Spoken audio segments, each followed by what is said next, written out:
केंद्रीय अर्थमंत्री निर्मला सीतारामन यांनी आज नवव्यांदा संसदेत देशाचा अर्थसंकल्प सादर केला. या अर्थसंकल्पाचे विश्लेषण करण्यासाठी Kolhapur chamber of commerce and industries आणि कोल्हापूर प्रेस क्लबच्या वतीनं चर्चासत्राचं आयोजन करण्यात येतं. या उपक्रमाचं यंदाचं हे 30वं वर्ष होतं. या चर्चासत्रात ज्येष्ठ अर्थतज्ज्ञ डॉक्टर विजय ककडे आणि the institute of chartered accountants of India Kolhapur चॅप्टरचे अध्यक्ष CA नितीन हरुगडे यांनी मार्गदर्शन केलं. या चर्चासत्रावेळी माध्यमांशी बोलताना डॉक्टर विजय काकडे यांनी या अर्थसंकल्पात MSMEसाठीचा निधी, पायाभूत सुविधांसाठीच्या तरतुदी या स्वागतार्ह बाबी असल्या तरी परदेशी वित्तीय संस्थांनी भारतीय बाजारातून भांडवल काढून घेणं, डॉलरच्या तुलनेत रुपयाची घसरण रोखण्यासाठी अजूनही प्रभावी तरतुदी अर्थसंकल्पात होणं गरजेचं असल्याचं सांगितलं. या अर्थसंकल्पामध्ये विकसित भारताकडे जाण्याचा एक महत्त्वाचा जो मार्ग आहे, टप्पा आहे, तो गाठण्याच्या दृष्टीनं अर्थसंकल्पाची मांडणी केलेली दिसते. रोजगाराला प्राधान्य, विशेषतः तरुण लोकांना कौशल्यपूर्ण रोजगार मिळेल यासाठी भर दिलेला आहे. दुसरी महत्त्वाची बाब मध्यम आणि छोटे उद्योग MSME यांच्यासाठी भांडवल पुरवठा, यांच्यासाठी खेळतं भांडवल यासाठी महत्त्वाच्या तरतुदी केलेल्या आहेत. पायाभूत सुविधांचा विकास हा आपल्या सगळ्याच अर्थसंकल्पाचा मूलभूत कंटेंट राहतो आणि त्या दृष्टीने यावर्षीच्या अंदाजपत्रकामध्ये 11 लाख कोटीच्या ऐवजी 12.2 लाख कोटीची तरतूद अशी केलेली आहे. एकंदरीत प्रश्नाचा ओघ जर बघितला, विशेषतः परदेशी भांडवल मोठ्या प्रमाणात देशातून काढून घेतले जात आहे, डॉलर घसरत आहे आणि त्याचबरोबर रोजगाराचा प्रश्न आणि दुसऱ्या बाजूला लोकसंख्या ही आमच्या देशातील काम नसणारी मोठ्या प्रमाणात आहे. यांना कशाप्रकारे सामावून घ्यायचं हा मोठा प्रश्न आहे. त्या दृष्टीने केलेली तरतूद ही तात्पुरती दिसते. CA नितीन हरुगडे यांनी या अर्थसंकल्पात कर रचनेत फारसा बदल झाला नसल्याचं सांगितलं. सामान्य नागरिक आणि टॅक्स पेअर आहेत, त्यांना दोघांना त्याची करण्याची गरज आहे. करदात्यांनी रिटर्न फाईल करण्यासंदर्भात काय तरतुदी करण्यात आलेत याची माहिती नितीन हरुगडे यांनी दिली.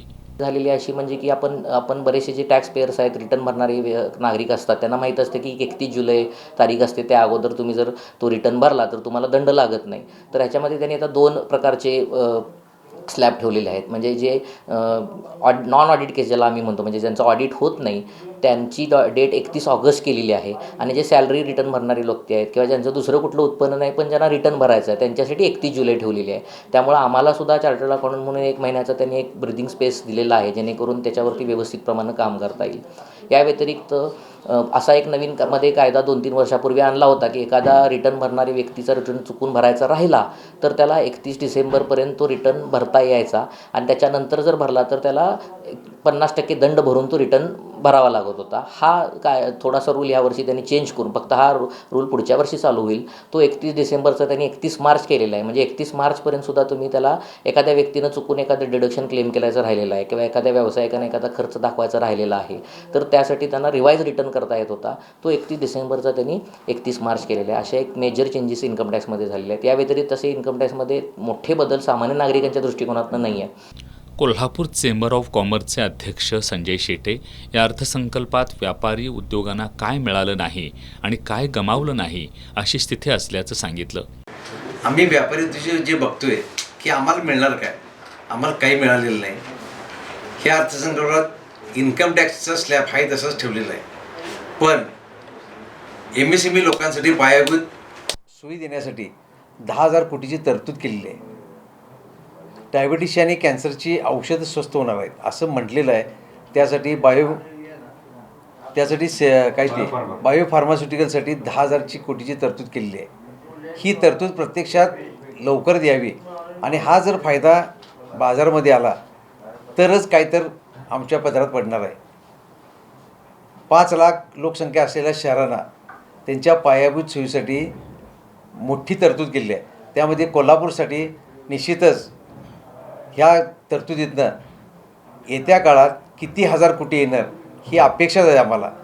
पण मागच्या वर्षी जे घोषणा केले होते त्याचं प्रत्यक्षात रूपांतर किती आले. आम्ही सारखं म्हणतो आहे की मागच्या वर्षी बजेटमध्ये तरतूद केली, तरतुदीमधनं किती पैसा खर्च केला ह्याचा हिशोब द्या म्हणून सांगतोय, पण तो कधीच दिलेला नाही. पण व्यापार उद्योगासाठी काही मिळालेलं नाही, गमवलेलं पण काही नाही. त्यामुळं हे अर्थसंकल्प आमच्यासाठी शांत बसण्यासाठी आहे. कोल्हापूर चेंबर ऑफ कॉमर्सचे खजिनदार विज्ञानानंद मुंडे यांनी अर्थसंकल्पातील तरतुदींच्या अंमलबजावणीसाठी लोकप्रतिनिधींनी पाठपुरावा करणं गरजेचं असल्याचं सांगितलं. मला आज प्रामुख्याने जे जाणवते की वस्त्रोद्योगासाठी फार चांगली स्कीम त्यांनी दिली. नॅशनल टेक्स्टाईल मिशनमध्ये अंतर्गत फायबरवरती फार चांगल्या पद्धतीनं तिथे तरतूद करण्यात आलेली आहे. कोल्हापूर जिल्हा वस्त्रोद्योगाचा फार मोठा हब आहे. कोल्हापूर इचलकरंजी याचा फार मोठ्या प्रमाणात फायदा होऊ शकतो. आत्मनिर्भर स्कीमच्या अंतर्गत काजूवरती फार मोठ्या प्रमाणात तरतूद झालेली आहे. आमचा सगळा पश्चिम घाटाचा जो भाग आहे, जो चंदगड असेल, राधानगरी असेल, बुदरगड असेल, ह्या सगळ्या भागाला आजरा असेल, ज्याचा अत्यंत उत्तम प्रतीचा काजू आपण मानला जातो जगभर, त्याच्यासाठी फार मोठ्या प्रमाणात त्याचा फायदा आपण करून घेऊ शकतो. तिसरी महत्त्वाची आहे ते MSMEसाठी जी तरतूद आहे त्याच्यामध्ये त्यांनी मदत केंद्र उभा करायचं आहे.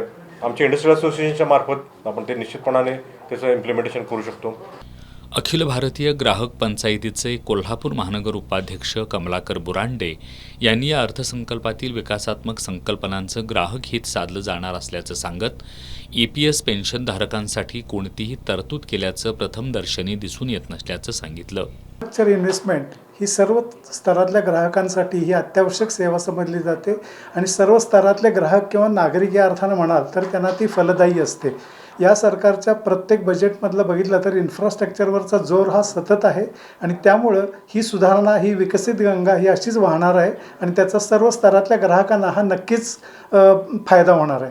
दुसरी एक गोष्ट मग असं बघावं लागेल की आत्तापर्यंतची जी विकासाच्या दृष्टीनं दुर्लक्षित क्षेत्र होती ती ह्या बजेटमध्ये ही चांगली कव्हर केलेली आहेत. नारळ, फळबागा, मच्छीमारी अशी जी सेक्टर्स, खेळ, हे आत्तापर्यंतच्या बजेटमध्ये खेळ किंवा खेळ साहित्य विषयसुद्धा नव्हते. ते सर्व सेक्टर्स आलेले आहेत कारण का ते लोकसंख्येचा भाग आहेत. नागरिक, त्याच्याशी संबंधित उद्योगधंदे आहेत, ते सर्व या निमित्तानं कव्हर होणार आहेत. आणि दुर्लक्षित घटक असं आपण जे म्हणतो ना, तर ते त्याप्रमाणे हे या क्षेत्रातले सगळे कव्हर होणार आहेत.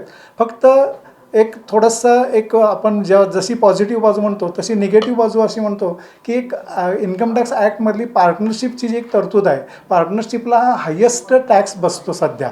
कंपनी ॲक्टमध्ये वगैरे 15% वगैरे जातात, व्हेरॅज पार्टनरशिपमध्ये अजून 30% जातो. आम्ही ती मागणी केली होती. म्हणजे मी नागरिक म्हणून म्हणतो आहे की पार्टनरशिप म्हणून जे नागरिक आहेत त्यांना अजून हायर टॅक्स बसतो आहे. दुसरं EPS 95, 75 लाख असे सिनियर सिटीजन लोक आहेत की ते अजून 1200, 1500, 1800 याच पेन्शनमध्ये आहेत.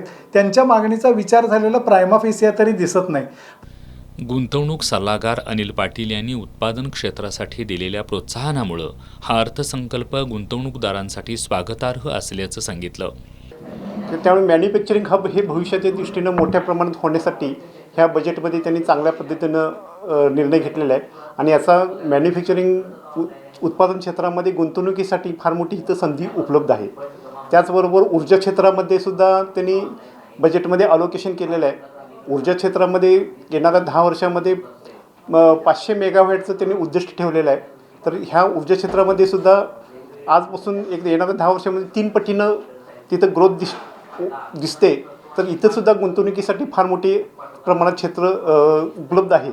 या चर्चासत्रात बोलताना कोल्हापूर प्रेस क्लबचे अध्यक्ष म्हणाले, चेंबर आणि प्रेस क्लबनं 30 वर्ष या उपक्रमाच्या आयोजनात सातत्य ठेवलं असून हा उपक्रम सुरू करणारे प्रेस क्लबचे तत्कालीन अध्यक्ष उदय कुलकर्णी आणि चेंबरचे तत्कालीन अध्यक्ष प्रदीपभाई कापडिया यांचा विशेष उल्लेख केला.